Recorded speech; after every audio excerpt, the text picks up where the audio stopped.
اور یہ لوگ کہتے ہیں کہ اگر ہم آپ مدینہ میں لوٹ کر جائیں گے تو عزت والا وہاں سے ذلت والے کو باہر نکال دے گا. جیسا یہ لڑائی میں ہے، لڑائی سے جب مدینہ کو جائیں گے تو عزت والے ہیں وہ بے عزت والوں کو باہر کر دیں گے، یہ کہتے. اور یہ کہنا جہل محض ہے، بلکہ اللہ ہی کی عزت ہے، بالذات اور اس کے رسول کی بہت تعلق، اللہ کے اور مسلمانوں کے بہت تعلق مع اللہ اور رسول کے. لیکن منافقین جانتے نہیں. یہ منافقین کیسے باتیں کرتے ہیں منافق لوگ؟ اور یہ لوگ کہتے ہیں کہ اگر ہم آپ مدینہ میں لوٹ کر جائیں گے تو عزت والا وہاں سے ذلت والے کو باہر نکال دے گا. اور یہ کہنا جہل محض ہے، بلکہ اللہ ہی کی ہے عزت بالذات اور اس کے رسول صلی اللہ علیہ وسلم کی بہت تعلق مع اللہ کے اور مسلمانوں کی بہت تعلق مع اللہ اور رسول کے. لیکن منافق جانتے نہیں، عزت ان کی ہے، علم منافق جانتے نہیں، اپنے منہ سے کچھ بھی بکتے ہیں. اے ایمان والو، تم کو تمہارے مال اور اولاد مراد اس سے مجمع دنیا ہے.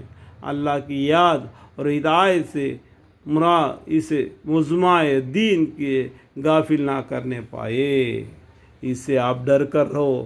اللہ تعالیٰ تم کو قرآن کے ذریعہ ہدایت دیتا ہے. کیسا ہدایت؟ اے ایمان والو، تم کو تمہارے مال، اے ایمان والو تم کو تمہارے مال اور اولاد مراد اس سے مجمع دنیا ہے. اللہ کی یاد اور اطاعت سے مراد اسے مجمع دین ہی غافل نہ کرنے پائے. اس پہ پڑھ کر دین حق کو تم بھول جاؤ گے. دنیا کی زندگی ان کے ساتھ رہتے ہوئے ایمان کے ساتھ زندگی بسر کرنا، اللہ پر ایمان لانا، اللہ کے حکم پیغمبر صلی اللہ علیہ وسلم کے طور طریقے پر اپنی زندگی بسر کرنا. ان لوگوں کے ساتھ رہتے ہوئے اور ان لوگوں کے ساتھ رہتے ہوئے ان کو نہیں بھولنا، اللہ اور رسول کو. کہنے کا مطلب ہے، اور جو لوگ ایسا کرے گا ایسے لوگ ناکام رہنے والے ہیں. جو ان کے اندر پھنس گیا وہ ناکام ہے، اور ان کے اندر رہ کر بھی اللہ اور رسول کی یاد میں مشغول رہے گا. قرآن کی تعلیم اور اللہ اور رسول کی تعلیم اور نماز ادا کرنا، دین اسلام کے ارکانوں کو ادا کرنے رہے گا تو کامیاب ہوگا.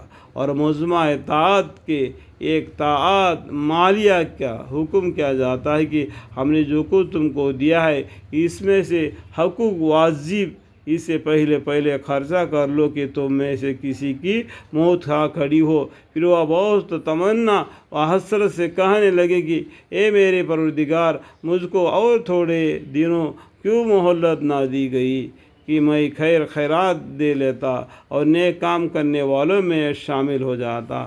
اللہ تعالیٰ نے حیات زندگی میں تم کو جتنا بھی مال دے دیا ہے، اس میں جس کا حق ہے اس کو خرچہ کرو. دین کے لیے، دنیا کے لیے بھی، ماں باپ بھائی بہنوں کے لیے، غریب مستحقین کے لیے، سب کے لیے بھی آپ خرچہ کرتے رہو. یعنی ذخیرہ کے طور پر آگے ثواب کے لیے بھیج دو. یعنی ذکر بھی کرو، وہ بھی ایک ثواب ہے. اللہ تعالیٰ کی آیت کو میں دوبارہ پڑھتا ہوں. اور منظوم الطاعت کے ایک طاعت مالیہ کا حکم کیا جاتا ہے. مالیہ مطلب پیسے کا، کہ ہم نے جو کچھ تم کو دیا ہے اس میں سے حقوق واجب کیا ہے اس کے اوپر خرچہ کرو. اس سے پہلے خرچہ کر لو. کب تمہارے موت آنے سے پہلے.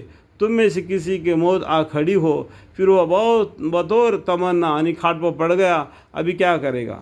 پورا جائیداد تو پورا اکٹھا ہے، اور اس ٹائم پر حسرت سے کہنے لگے گا اے میرے پروردگار، مجھ کو اور تھوڑے دنوں کیوں مہلت نہ دی گئی؟ جتنا مہلت اس کو دینا تھا دے دیا. جب مرنے کے قریب آ گیا تو کہنے لگا کہ اور کچھ مہلت دے دو، اور کچھ مہلت دے دو. کیوں مہلت نہ دی گئی؟ کہ میں خیرات دے لیتا اور نیک کام کرنے والوں میں شامل ہو جاتا. اللہ تعالیٰ کسی شخص کو جبکہ اس کے میعاد عمر کے ختم ہونے پر آ جاتی ہے، ہرگز مہلت نہیں دیتا۔ اللہ تعالیٰ کسی شخص کو جب کہ اس کی میعاد عمر کے ختم ہونے پر آ جاتی ہے، ہرگز مہلت نہیں دیتا۔ اللہ تعالیٰ نے لوح محفوظ میں لکھ کے رکھا ہے کہ اس کا دنیا میں کتنا زندگی بسر کرنا، کہاں پیدا کرنا، کہاں۔ اللہ تعالیٰ سورہ لقمان میں آخری آیت میں بولتے ہیں کہ ماں کے پیٹ میں کیا ہے، لڑکا ہے لڑکی ہے، یہ سائنس بھی بولتا ہے۔ یہ نہیں بلکہ اللہ تعالیٰ یہاں تک جانتا ہے ماں کا پیٹ میں کیا ہے، وہ کہاں پیدا ہوگا، اور دنیا میں کیا گل مچائے گا، اور وہاں سرزمین میں کہاں مرے گا، یہ جنت میں جائے گا یا دوزخ میں جائے گا، یہاں تک جاننے والا اللہ ہے۔ یہ ایسا اللہ تم کو ہدایت کی طرف بلاتا ہے، اللہ تعالیٰ قسم کھا کر تم کو بولتا ہے، پھر بھی تم نہیں مانو گے تو کن کا نقصان ہے؟ خود کا ہی نقصان ہے۔ اللہ تعالیٰ کسی شخص کو جب کہ اس کے میعاد عمر کے ختم ہونے پر آ جاتی ہے، ہرگز مہلت نہیں دیتا، اور اللہ کو تمہارے سب کاموں کی پورا خبر ہے۔ وہی جزائے مستحق ہوں گے۔ اللہ کو تمہارے سب کاموں کا پوری خبر ہے، یعنی اگر تم کو مہلت دے بھی دیا تب بھی تم وہی کام کرے گا جو اس سے پہلے کر رہے تھے، اللہ کو وہ بھی خبر ہے۔ کل قیامت کے دن اللہ تمہارے متعلق کوئی پوچھنے کی بھی ضرورت نہیں پڑتی تمہارے بارے میں، اللہ باریک بن باخبر ہے، اور اللہ کو تمہارے سب کاموں کی پوری خبر ہے۔ ویسی ہی جزا کے مستحق ہوں گے، جیسا عمل کیا ویسا تم کو حساب ملے گا، جنت یا دوزخ۔ یا اللہ ہماری زندگی میں، ہمارے نام اعمال میں جو بھی غلطی کوتاہیاں ہے تو ہم آپ سے معافی مانگتے ہیں۔ یا اللہ ہمارے گناہوں کو، خطاؤں کو پردہ پوشی فرما، انہیں معاف فرما، آپ کی رحمت کے سایہ میں۔ یا اللہ مجھے، میری بیوی، میرے بچے، میرے پورے خاندان وسیلہ تا قیامت نسل با نسل ان سب کو معافی کی توفیق عطا فرما۔ اللہ سے معافی مانگنے والے، اللہ کی رحمت کو چاہنے والے، اللہ کے فضل کو چاہنے والے، یا اللہ آخرت میں آپ کی رحمت میں سے ہم سب کو جنت الفردوس میں اعلیٰ سے اعلیٰ مقام عطا فرما۔ ان سب کے حق میں میں آپ سے معافی کی، آپ کی رحمت کی درخواست کی رعایت کرتا ہوں۔ آمین ثم آمین والحمد للہ رب العالمین۔